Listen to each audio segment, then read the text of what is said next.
We've all seen these viral dash cam crashes, so horrific you just can't look away. I'm using my decades of experience as a personal injury lawyer to break down what might have happened after the camera cut, both in the legal system and the driver's checkbook.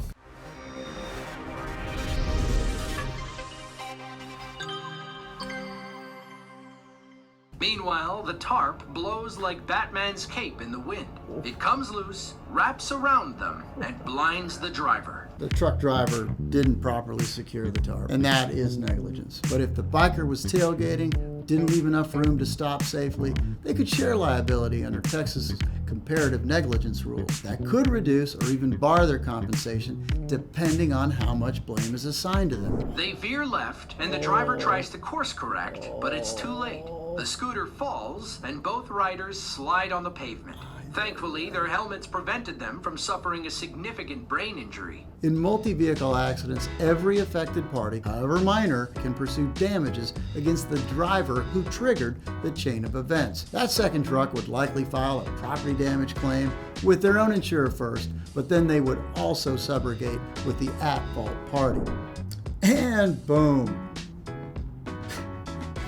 Most Penske rental plans include liability and collision damage waivers. But if the driver was clearly negligent, like ignoring the low clearance signs, Penske might deny the claim. What if the debris hit another car? The driver is primarily liable. Penske could probably be brought in, depends on the rental contract and whether they were negligent in renting the vehicle, like ignoring red flags about the renter's competency. Oh my gosh. Exactly. Oh, damn. If they were on the job, they would be entitled to workers' comp first. If the third party was also at fault, faulty signals, arms being broken at the crossing, they could also pursue a third-party liability claim for damages beyond what workers' comp covers. Whatever. Under Texas law and most departmental policies, officers do have a duty to restrain individuals in custody, which would include putting seatbelts on them. Failing to do so could be considered negligence.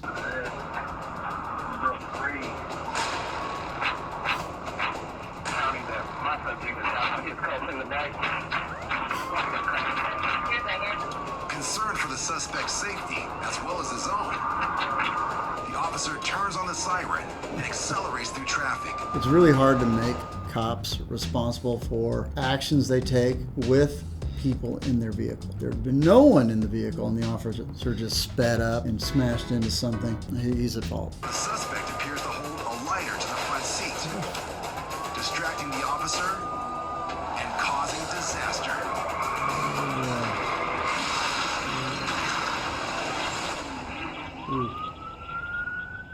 That's some rough justice there. Does the detained person have a case? Probably, but any award would likely be reduced or even maybe denied due to his own actions. Also, because it involves a municipality, would be subject to sovereign immunity and cap damages. It's a tough claim and not one we typically pursue unless there are exceptional factors.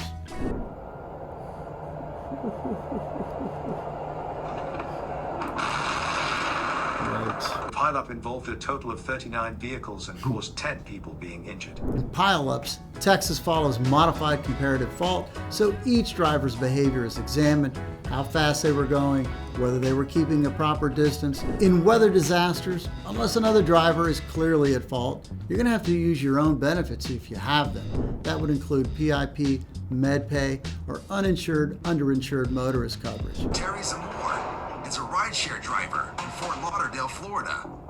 She just dropped off a customer when suddenly her car gets slammed into by another driver. Would Uber be involved if she was on the clock? If she was actively driving a passenger or en route to pick one up, Uber's commercial policy probably applies. But it seems the driver who caused the accident has no plans of sticking around. So Terry tries to stop her. Oh my God. Got in front of her, she threatened to run me over. I climbed on the hood so she couldn't run me over. Crazy lady. I figured she wouldn't drive with me on the hood of a car. What's wrong? It's pure adrenaline rush. Bad choice. Bad choice. So Terry immediately jumps into her car and goes after her. Once you've got the license plate and a dash cam to prove it, let the police handle it. Chasing someone like that is going to escalate your danger and could expose you to far more liability than you can ever imagine. She makes a bold, aggressive move,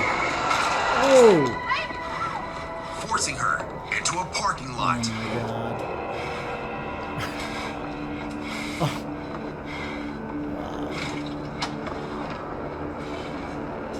She's trying again.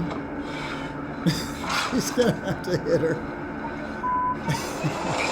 Can the Uber driver be liable for damages that she caused during that chase? Yes and no. Even if she was initially the victim of somebody else's negligence, if she causes more harm during a chase, she could be held liable. Her actions post-crash might be considered reckless. They even might be considered intentional, in which case there'd be no coverage at all. What if she didn't follow or get the plate? Then who pays for the damage? She'd probably likely look to her personal insurance policy because that's probably where she's going to get a recovery. And if she was on the app but not carrying a passenger, Uber offers limited liability coverage for its drivers. This is where underinsured motorist coverage would be critical for that Uber driver. If you're curious what you would do if you were caught in an accident with a rideshare driver and you have no idea how you might handle it, check out the video where I break it down.